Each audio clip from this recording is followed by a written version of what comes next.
let's start on the essence of things, Hmm. and how it is connected to business, Yeah. right? Yeah. So when you talk about essence, we're talking about, who you are. You're talking about authenticity, talking about uniqueness, talking about, what makes you different, what makes you stand out, right? And so a lot of times, I feel that that's very important in business. And on a personal level, you call that essence, but on a business level, you call that branding, right? Would you agree? I do.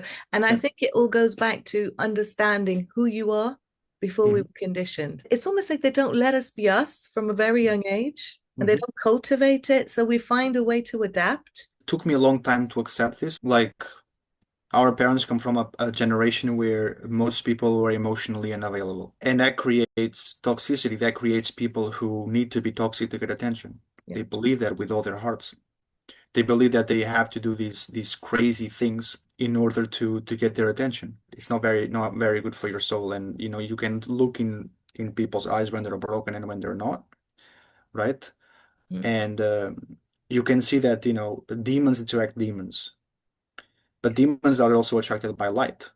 Mm-hmm. Because they want some of it. They're like, Yeah, oh, exactly right. I'm missing Exactly. something. You've Yeah, got it's like it. Give it exactly. to me. So it's that take. So you end up in a dynamic when one's giving and one's taking. Exactly. And Right. very rarely do you get something that's reciprocating both ways. That Exactly. suits you.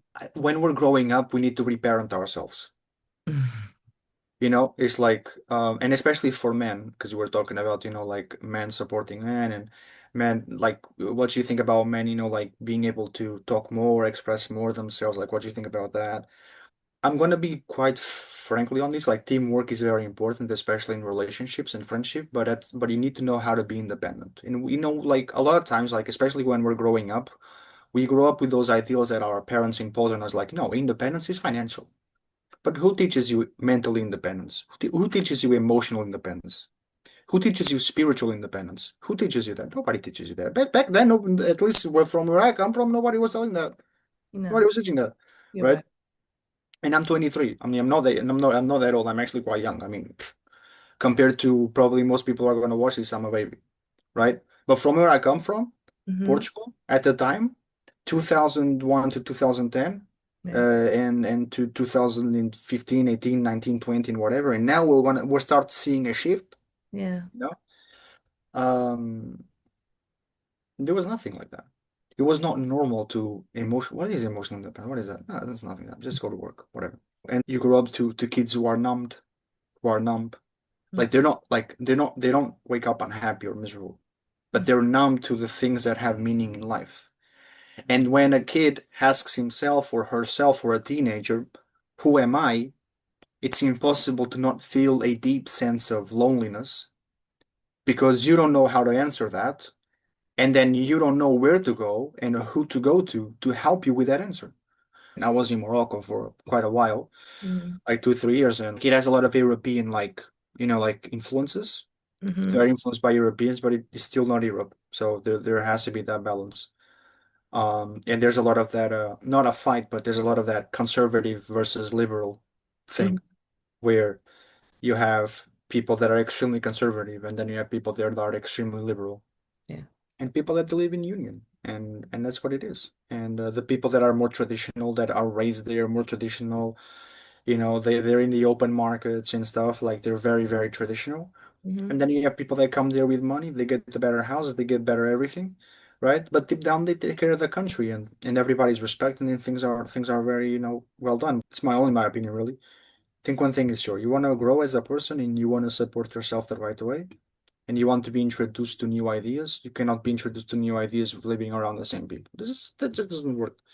It can be expecting miracles, because for you to be introduced to new ideas living around the same people, those same people would also have to kind of change a bit about it. It would also help you normalize the conversation that you could be having. But if nobody wants to talk about it, and you're the only one who's trying to understand that, it can become harder, right? And then peer pressure kicks in, Yeah. right? Peer pressure kicks in, you become your culture, you become your environment, almost Hmm. like become your neighbors. When you realize, like, oh my God, I'm acting like everybody else, when months ago I said that would never happen.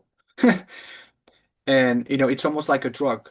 You don't understand how much you're into it until you do. Supporting yourself, it's important. But the environment has to be prone for that. You have to prime yourself in the environment that you're in as well. And I Right. think England can be a very, very lonely place if you're starting out as like a refugee with no friends. I had no upbringing of how to handle men because from the age of 9, I wasn't allowed to talk to any boys at all from the age of 9. So, yeah, it was a journey and a half until I ended up going to university. And then, yeah, that was the start of, okay, maybe girls and boys can just be friends. Maybe they can just be friends. But under what circumstances and when does it start getting muddy? So all this was kind of in the back of my mind, really, I think until COVID. So I did have lots of men as friends, even after I got married, Bruno. They used to call me. Oh They my used to God. call me and check up on me. Yeah, they wanted to know what I was up to. I was like, yeah, well, maybe we can be friends. It's fine. You know, Mm, when they went away, Bruno, meh, meh. I don't know about that. The do you next one. know when they went away, Bruno? When did they went away? When my son was born. Ooh, oh my God, that's horrible. Eesh, that's oh. That and another thing I later discovered, Bruno, is if as a guy Hmm. you tell something to a woman that you're attracted to for the first time, you Hmm. grow an attraction to her. This was another thing that got me over COVID because it was a very lonely time. Lots of people were coming to me, telling me stuff. Hmm. And then I would get all sorts of horrible pictures arriving on my phone. I was like, I didn't ask for this. Like, why am I getting this? Hmm. But that's because they had no one else to talk to, which is why I'm like, we need this group of men supporting men. So it's healthier to Hmm. have that group if they can overcome it, right? And Of just, course. yeah, I'm in a safe environment as opposed to she's a married woman. It's safe to talk to her. Well, actually, that's one of the most dangerous things you can do is go and find a married woman and tell her your secret. So, how many other women out there or experience this at some level Hmm. and then going around calling them a narcissist? I understand that. Unless you're in a good place, you end up with this one taking and one giving, one taking and one giving. Get it? It can get complicated if we You don't can, no, understand yeah. how the mind works. Like we have a male brain, a female brain. And if you are interested in learning all this stuff, it's all on Flowcess, it's all on the YouTube video with Colin, Stephen, and John. They've talked about uniqueness, everything. Yeah. So I see a group of women supporting women, a group of men supporting men, and then a bigger umbrella where everyone can come together and, just learn other stuff, maybe business related stuff. Hmm. It's my kind of vision now for it, rather than I'm here, come and talk to me. Oh my God, no, you're not, we're not going to do that anymore, especially if they're going to tell me something for the first time. So that's where I'm at now, Bruno. Any thoughts? Any thoughts? Well, first of all, I want to congratulate you for going through all that, still being alive. Each and every single person has their own limits, right? Yeah, I mean, I have my limits. I was in a bus and I thought I was gonna die. So it took me a long time to get inside of a bus after that. Maybe 1, 2 years. yeah, And now I'm back on buses normally. I went through my couple share of things, and I'm very thankful for them. Do I feel special? No, I don't think there's nothing special about going through all those things. But other than what you can get out of it. Typically, when people are not over something, they feel special. They sabotage themselves. They're like, yeah, I don't want this. But then they come up with an excuse for feeling that way okay, because it still makes them feel special. right. So And victim kind of like look at yeah, me or yeah, attention seeking, I think is what yeah, you're trying to say by yeah, attention seeking, yeah, victimhood. And sometimes a lot of people, even if they don't have that like intention of attention seeking because of that, deep down they're doing it. yeah. No, Because I understand what you're yeah, saying. yeah. I do. Yeah. Yeah, fantastic. Awesome. Sorry. Yeah. I want every single man to hear this. One of the things that also made me overcome my PTSDs and my traumas was taking accountability for it. Mhm. So, and when I mean taking accountability, it's not like, oh, it's my problem and I need to fix it. No, it was like, I did this. Yeah. One thing is saying it's my problem, because when you hear the word problem, you're already putting some resistance into it because you don't want it to be your problem. Did you forgive Well, yourself, by the way? of course, I had to. I think we have a bit of a grieving process to go through personally over why wasn't I taken care of? Like, why didn't anybody else highlight all this stuff to me earlier? Why wasn't I made aware of the dangers of this? There's a conflict going on there, Yeah. isn't there? Do you think that affects trust when something like that happens? How'd you get over that? And I went to a lot of psychologists, Yeah. and he helped me. Bruno, can I tell you something? Yeah, If well, you're of course. into, did you know that below the age of 25, the brain's Mm. not 100% mapped yet? Sorry, sorry. Below. Below the age of 25, the brain isn't 100% mapped yet. So the logical part of the brain, the prefrontal cortex Yeah. here, Hmm.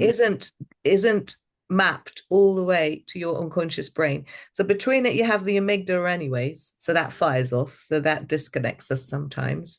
Um, and we go into the fight and flight and sometimes the whole freeze thing that we talk about.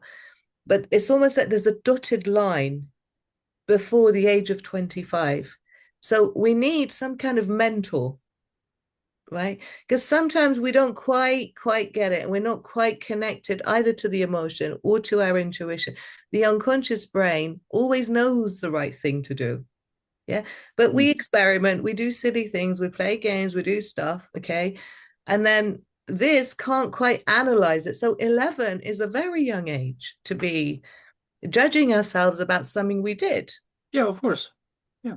But quite frankly, like when you look at it is a very young age, but when you look at nowadays how 11-year-olds are compared to before, girls when they're 12, they're already complaining that they don't look beautiful enough with their makeup because of all the social comparison they have with social media. You Uh, know, so I mean it's a different thing, to be recorded and shared. Um, about something you're doing, it's obviously different. Ultimately, it's happening more and more with kids, all that shame, all that guilt, all that abandonment, all those fears of public humiliation, all that cyberbullying and stuff, and it's happening more and more and more. And so it's not like people also have the solutions. there are ways to handle that, and there's the types of questions we can ask, and it corrects their behavior. Hmm. And I do think we need to educate girls on self-esteem.